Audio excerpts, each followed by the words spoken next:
Hindi sang-ayon ang tanggapan ng Tomeco na manatili ang mga sidewalk vendors ng San Jose sa kanilang mga pwesto.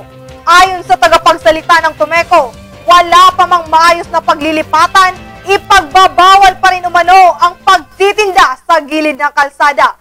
Nagbabalik si Cat-Ed correspondent Mary Faye Florendo.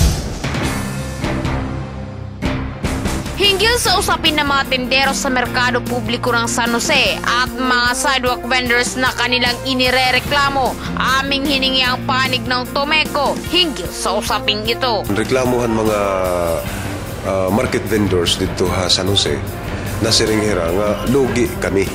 Kay dito merkado na bayad dirahin business permit, dira buhis.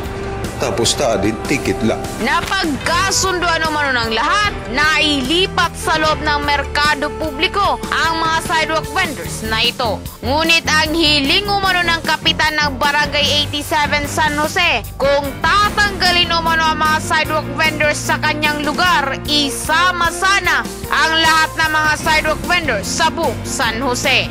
Itong era pinakatalipap adida, diri man nakakaulang itong karsada. Kay atong gawas man at karsada. But of course, ang pumaralit amot nakakaulang ang karsada. Ang mga kapitanes nagsiring. Kung pananglitan, susugaron, ubuson, gatanan, papakatong ko ng merkado. Ang problema, kailangan pang ayusin ang merkado upang mabigyan ng pwesto ang mga tindero ito. Kaya ang desisyon ng mga sidewalk vendors, manatili lang muna sa kanilang mga pwesto habang inaayos ang merkado publiko na hindi naman sinang-ayunan ng Tomeco sapagkat labag umano ito sa ordinansang ipinatutupad ng syudad. Ang problema ito nga nagawas nila kay inin mauro ihapa. Tungod ang kondisyon ng merkado, inin haligot, gimplap planuhan kung anon dida. Kaya binigyang linaw ng tagapagsalita ng Tomeco na habang hinihintay na maayos ang kanilang lilipatang pwesto, hindi umano sila pwedeng patuloy na magtinda sa gilid ng kalsada. Ito as far as itong pagpakabuhit is concerned, waray ito nagdidiri. But nasiring man la ilugar itong pagpakabuhit. Kung waray ka pwesto, which is inin diri man luat pwede.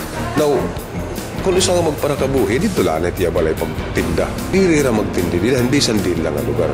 Kay diri maupay liwat. Kasama si Clarice Ubina, ito si Mary Faye Florendo, nagbabalita eksklusibo para sa channel ng Countryside Filipino, Tacloban City.